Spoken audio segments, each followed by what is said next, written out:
I thought I was going to be able to retire in 13 years. That's never going to frickin' happen. And Americans are in more debt than ever before. A new report shows U.S. household debt hit an all-time high in the first 3 months of the year. I had to planned harder when I was younger, and if things had went better, I wouldn't be going to work this morning. I'd be going fishing. So today we're going to be taking a look at the retirement crisis that's currently happening and only seems to be getting worse. I know I've talked about this on a number of different topics on this channel, but that's how important I think this is. It feels like we're getting closer and closer to retirement being a thing of the past, so if you don't want that to be your life when you get up there in age, you need to take this very seriously as early as possible in your life. We have a ton of stuff to go over today along with comments from you guys from previous videos, so if you want to be featured on a future video, leave in the comments down below, but let's just jump right into it. I have to be honest, you know, I do videos because I have to survive. I make a little money every month on TikTok, and it is dwindling ever since TikTok USA. And you're right, I didn't make very good financial decisions. I didn't make a lot of money in my working career, and I've had to sell my life insurance. I've had to cash in my Roth 401k, and I am never going to be able to retire. That's really difficult to admit. And everything is going up in price. Like my utilities have doubled. My health insurance, let's not even get started there. My prescription costs, my co-pays, it's unbelievable. Gallon of milk's $5 a gallon. A gallon of gas now is $5 a gallon. We're in a hell of a mess here in the United States, and I thought I was going to be able to retire in 13 years. That's never going to frickin' happen. And unfortunately, this is a sentiment that's very common in today's world. I asked you guys a similar question in an older video. Do you know someone who's struggling to retire? We will struggle, I could tell that much. I'd be surprised if retirement even still exists in 20 to 30 years. I'm in my mid-30s, my friends are barely saving anything and banking on their children to take care of them in retirement. We're going to save that statement for a little bit later in the video. I'm Gen X, and we were raised with the knowledge that by the time we retire, Social Security will not give back what we put in. I've said it several times before, at least with my own life, I don't think I'm getting a dime of Social Security when I get older, so if I want to retire, it 100% has to be on me. I'm not banking on it whatsoever. I know plenty of people, yes, my husband and I, and the comments just went on and on. All right, so here's some scary math. If you are currently 30 years old and you want to retire when you're 65, and you want to retire with the equivalent of $100,000 a year of annual income, you will need to save about $1,000 a month for the rest of your life, well, until you retire. And that's with fairly bullish expectations too. If the market doesn't perform how it has over the last 20 years, you could actually end up needing to save quite a bit more than that on a monthly basis to get where you need to be to adjust it for inflation, pull out the equivalent of $100,000 a year to live off of. You need to save up about $5.5 million to be able to accomplish this here in 35 years. So get saving. Okay, so we're going to see a whole ton of different numbers being thrown out, how much money you need to retire. And while I do agree with him being cautious about how much returns you're actually going to get in the future, comparing it to the last 20 years, I mean, even the last 5 have been crazy. Telling someone to save $5.5 million is pretty crazy. I don't think I got to tell you. But now even saying to save anything in today's economy is out of reach for most people. And Americans are in more debt than ever before. A new report shows U.S. household debt hit an all-time high in the first 3 months of the year. And now rising inflation is making it even harder to pay off those bills. Elizabeth, why are Americans in so much debt? Hey, Diane. So one factor here is higher borrowing costs. We see that mortgage rates actually just hit their highest level since March, with the average rate on a 30-year fixed mortgage now 6.6%. That is actually up, Diane, from just below 6% before the start of the Iran war. And when you look at the numbers, that translates to an extra $126 a month on a payment for a $400,000 home loan. So when you break down this all-time high for consumer debt, those higher borrowing costs from mortgages to credit cards really are one reason why. Take a look at those numbers. $18.8 trillion in debt. This is according to a report from the New York Fed. 13 trillion of that is from mortgage balances. And then you've got about 1.7 trillion in both auto and student loans, 1.3 trillion in credit card debt. This is not all bad because you do have in a healthy economy people spending, using credit. But there is one kind of worrying sign in this data, Diana, is that borrowers are falling behind on payments. So it's being propped up by people spending money on their credit cards but not being able to pay it back. Sounds like a recipe for disaster in my opinion. And we've gone over all of those topics individually on this channel: the mortgages, the auto debt, student debt, and credit cards. If you're stuck in one of those cycles of debt, how would you be able to save any money at the end of the month? What's it like for older Americans who are still working at 80 years old? Since April, I've spoken to almost 200 Americans working past 80 for a series we called 80 over 80. In interviews, these workers shared their many motivations for continuing to work, such as financial necessity and rediscovering their purpose. Many of the workers I interviewed didn't plan to work into their 80s, let alone still be alive. The series also reported for the first time that thousands of people in their 80s and 90s still work in risky professions such as construction and truck driving, and a few dozen have lost their lives at work in recent years. And if you wanted to look for yourself, there are a ton of different examples of people in their 70s and 80s still having to work. And all I could really think is the stats are just going to get worse for each generation. I mean, we're already seeing a whole host of adults needing roommates just to survive. It's Golden Girls in real life. With the ever-rising costs of housing, more older adults are moving in together. The Globe reports that this nationwide trend is actually increasing the most right here in Boston. According to Spare Room, the amount of Boston residents 45 and older who are looking for a roommate has risen by a significant amount, 50% over the past 4 years. In addition to rent hikes, the cost of groceries, gas, and other necessities played a big role in this trend. I bet it also doesn't help that you live in Boston, I mean unbelievably expensive area. But we could go back to that comment earlier from one of you guys talking about Social Security. You're telling me that you get $2,000 to $3,000 a month for retirement when you turn 70, and they're trying to raise the retirement age so you don't get $2,000 to $3,000 a month when you're 70 years old?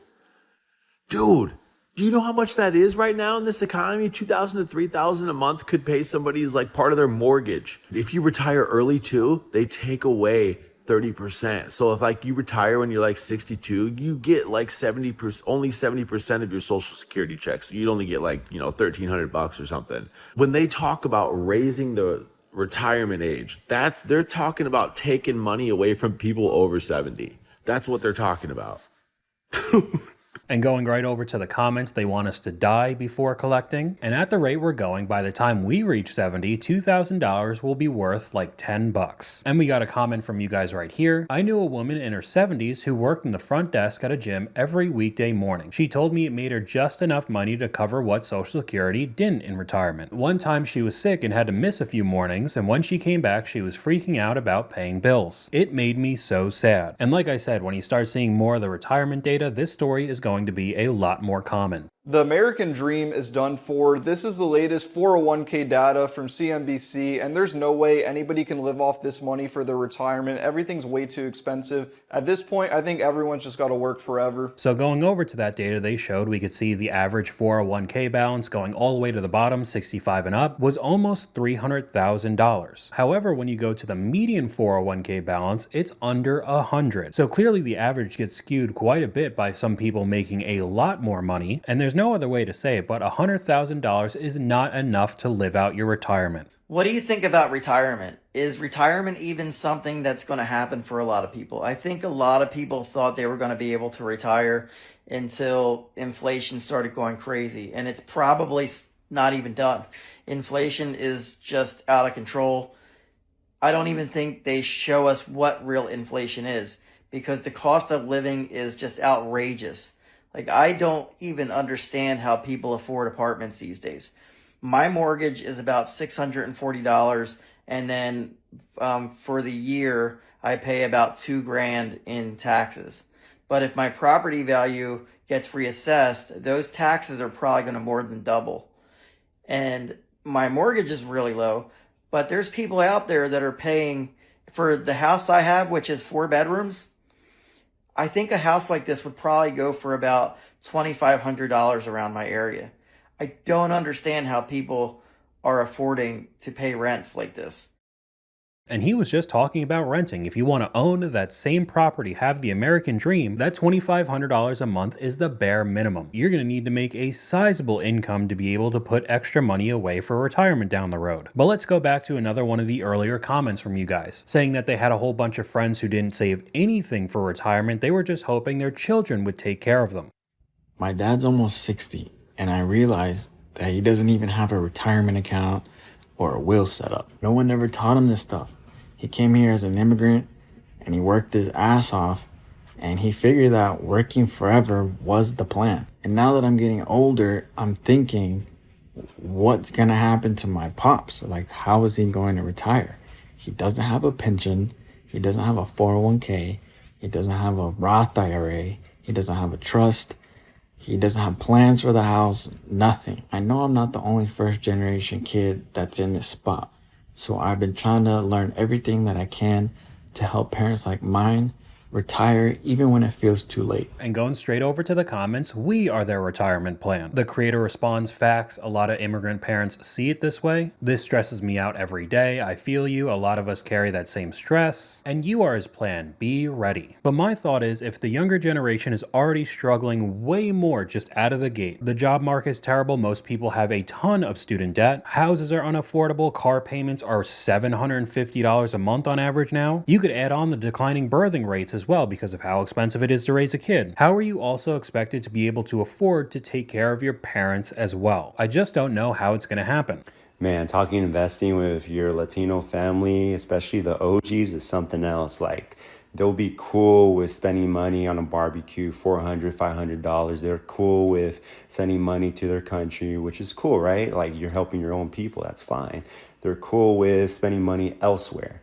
But if you start talking about, oh, you know, Google is $200, $300 per share, or Nvidia is $190 something, they'll be like, oh my God, you're really going to spend all that money on that? Like, you know, how do you know that you're not going to lose it? It's like, bro, you just hosted a barbecue and you lost $400 basically. I mean, I know it was a good time, but you lost $400 at the end of the day. But you're over here trying to tell me not to invest $190 per share.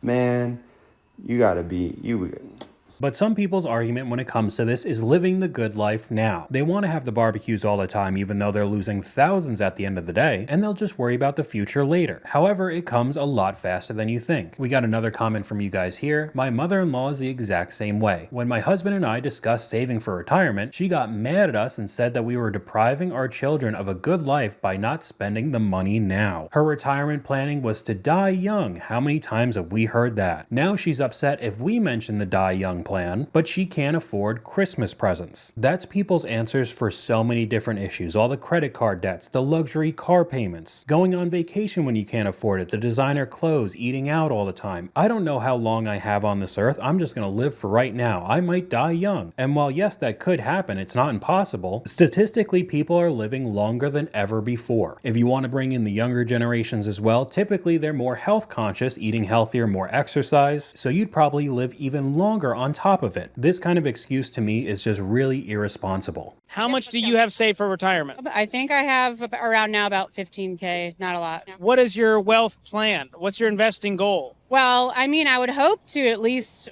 quadruple that before I die. Okay, so how much are you currently contributing to retirement each month? It comes out of my check. I think it's like 200 every other week. Okay, so $400 a month. So I'm going to use our free investment calculator, and I'm going to type in your age here. You said you're 41, and let's say you go till 60, or maybe 61. We'll make it an even 20 years. Okay. Okay? And you said you currently have $15,000 saved. Yeah. And you're going to invest, you said, 400 a month. Okay, let's see what that turns out to. $413,000. Is that more than you thought? Yeah, that's a lot more than I thought. Okay, let's play this out. What if you could invest more than $200 a check? Well, then it would probably be a lot more than that. Do you have any debt? Well, yeah. How much? I have a lease vehicle and I have a camper. What's the lease vehicle? What's left 45. on that? 45 grand? Just bought it in August. Oh my goodness. What's the payment on that lease? $1,100. So you can't invest an extra $400 because it's tight because of your $1,100 leased vehicle. Yes. I don't know. To me, it seems like they're starting to care more about what they're driving right now than being comfortable in life in the future. I mean, $1,100. I would like to add the $400,000 they got from the calculator seems a bit much for me. They put in an average rate of return of 10% a year. And I know if you looked at the stock market since COVID, it has skyrocketed, but it really can't keep doing that forever. I guess I'm just a very risk adverse person. So banking on getting a 10% return every single year in the future just seems like a dangerous game to me. But even though a lot of the examples we've seen so far were people starting to fall behind because of inflation and how expensive everything's gotten, however, there are definitely some examples of people squandering tons of money throughout their entire life, and now they have to deal with the consequences. I want to retire like yesterday. I want to be done. Well, good luck. You kind of f***ed around your entire life and didn't pay attention to anything and was not financially responsible. Now you have $75,000. And you know what's going to happen, ladies and gentlemen? I roll my eyes every time I see it now. You know what's going to happen? She's going to be 70, and there's going to be a clip online on Twitter or TikTok or a news piece about a 70-year-old working a cashier position at Walmart. And we're all going to be so sad saying, oh, no one her age should have to work to pay the bills. She lived her entire life around, did whatever the she wanted, didn't sacrifice one thing, and then she's gonna look old, sad, and pathetic. For 1 year. No, dude, your entire life, you probably lived beyond your means. You can't tell me how much you had. I know with the money that you have been making throughout your life, if you set 20% aside on a yearly basis, you would be retiring a multimillionaire with what the stock market has done in your life. And I don't think I really have to say much, just transitioning into this next clip. I had to planned harder when I was younger. And if things had went better, I wouldn't be going to work this morning. I'd be going fishing, or I'd be going hunting. I'll see you at noon. Or I would have her up going on a little trip somewhere. I'll pay you. I mean, that's in my mind a lot, and I blame myself for it. We'll just go ahead and punch right in. Now, I'm not trying to make it sound like I don't feel bad for these people. Of course, I don't want to be working at that age, but that's why I think this topic is so important. Everybody likes to kick the can down the road. I'll start saving when I get a new job, a new promotion, this or that, and then within a blink of an eye, 5, 10, 20 years goes by, and then you're stuck between a rock and a hard place. My parents, through a series of recent unfortunate events, have disclosed some financial mishaps that have occurred in their life, and it basically means that they have no retirement or savings plan beyond the immediate future. My husband and I are baby steps millionaires, and I wonder what my obligation is if and when it comes time for them to be taken care of. How old are they? They're in their 60s, early 60s. Are they still working? My dad is. My mom is on disability. She's unable to work. And what were the mishaps? How'd they lose all their money? My dad had a financial blow-up post-2008. His company was bought by an overseas company and basically stripped. The result being he was sued by many, many people, eventually filed bankruptcy. He's now out of that and has worked just a job since, but it's never been to that level of success he had when he owned his own business. What does he make? 6 figures. I don't know too much about his salary because a lot of it. But they've saved nothing since 2008. Correct. I think they also kept up a lifestyle that they couldn't sustain. That's exactly what I'm saying. They're going to stop that, aren't they? I don't think they have any intentions of doing that. No. Yeah. I don't give a drunk a drink. I'm not going to enable. Sure. And no, you have no moral obligation to take care of anyone. They're just not very diligent about handling their money, and so they're broke. Well, hello. So now think of all the clips that we've seen of millennials and Gen Z living above their means, doom spending. This is just going to become their future, but they actually don't have a fallback because people aren't having nearly as many kids anymore. So to me, this sounds like a disaster waiting to happen. I'm Tara Lynn, and I'm 53, going on 54. I'm going to try to make this quick. I woke up the other day, probably a week or two ago, and just realized I have not prepared for retirement.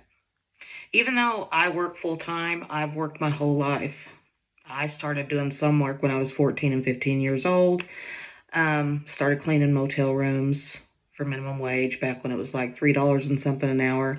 Ever since I've been old enough to know that I can make money for myself, I've always been motivated in that way. But I didn't really have patience for saving for retirement. I always ignored that, and I just always looked at it like it was a long time away. But now I'm within probably the 10-year span or so, and I have not put anything back. So I just realized, what am I going to do? My mom is 64 and has nothing saved, and it stresses me out. And she plays the victim. Nobody taught me what to do. Well, you're my mom and didn't teach me either, but I figured it out myself. It's so frustrating. Hopefully these types of videos help you guys out with this, because I know a vast majority of people don't care about finances too much. And when you look up a lot of finance videos, it's basically just a college lecture, very boring content. So hopefully putting these types of clips and experiences and all the drama together makes these videos more entertaining to watch, and you could learn a thing or two. Kind of go, how about this? We can kind of go with like like low, middle, high lifestyle and how much I think as a blanket number I would like to have in a nest egg retiring in, like, in your 50s. What are we talking? Or Then let's do 50 years old. I think it's an easy, if you want me to just blanket it, I would say 1 million, 2 million, 3 million would get you very far. That's not to say it's going to cover every situation, every family, every level of household expenses. But I think when you look at the stair step of that, you go, that's a pretty, it would take a long time to deplete that if you only took out what you needed. $3 million for most people on a nest egg, they'd be set for life. Now, if you spend 20 grand a month, may not get you that far. But for most people, let's say the average household expenses are between $3,000 and $7,000. For most people, that's plenty. If they're not, just milking this nest egg. Susie Orman says 5 million. That would be comforting. But I think to tell someone that they need $5 million by the age of 40 is insane. And like you said, each situation can be different. It depends on how much you normally spend, where you live in the world, but just starting to squirrel away something is better than nothing. And I would like to add, if you start looking this up yourself on social media, be very wary about some of the content creators you see, especially on TikTok. I am 48 years old and I am broke. When I say broke, I mean $0 broke, no money. And I am burnt out to the core, and I'm done living like this. I have worked in group homes and nonprofits for over 25 years now. I've poured my heart into my job, gave it everything I got, but I'm burnt out. I don't have any more to give. Between rising costs, bills, broken appliances, I hit my breaking point. I knew I had to try something different. If you're at your breaking point, comment enough. So there are a million different creators like this with all of these relatable stories. I'm burnt out, I'm broke, I don't have any money for retirement, and then at the end you find out they're just trying to sell you something. Going over to the comments, I'm 49 in a month. You hit the dot on the head. Enough. The creator responds, same here, that's why I had to make a change. Check your messages. So this is a pretty common funnel into digital marketing, which is a niche that's become incredibly oversaturated, but they sell you some sort of course for a few $100s each, and that's how they fund their life. It doesn't matter that you go through the course and realize that all this stuff could just be looked up on Google, and there's also way too many people already doing it on social media, so you just wasted your money. Every corner you turn on the internet, somebody's trying to sell you something. But we'll finish off this video with some motivation. We got a comment here. Seeing retired working people is motivating me to save. Here's the difference between you and your friends. And I know the friends are not going to really feel comfortable hearing this. They're not going to want to hear it. They're going to deny it. They're going to shift blame and say, well, the situation and you have a different... The reason that they're never going to retire is because they keep kicking that can. And you maybe don't have a lot of money right now, but the key difference is it all boils down to one word. You start. They delay. They're waiting till they feel ready or till they have more money or till some magical thing happens in their life. Oh, down the road when I'm making more money or when this thing happens. Man, they're already doomed. They're already, I can already tell they're never going to retire. You might be in a similar situation to them where, the rent is too high and the insurance is too high and the car payments are too high and everything is expensive. The key difference is you look at your budget and you go, okay, I really don't need all the streaming services. I can cut 2 of them. And that saves me, $30 a month. And I don't need to go to Starbucks every day. I can cut back. That can save me, $10 or $15 a week, couple, $40 a month. Okay, I don't need to go to this gym that's costing $80 a month when the one down the street is $60 a month. I can cancel and save a little bit of money. It really does boil down to mindset being incredibly important. I'm not saying it's going to be the end-all be-all and fix all your problems. Of course, today's high cost of living climate is brutal, but like I said before, saving something is better than nothing. So that's all I got for you guys today. Let me know what you guys think in the comments down below. YouTube thinks you'll like this video popping up on screen right now, but hopefully you guys enjoyed this video. If you did, please leave a like, and I'll talk to you guys later.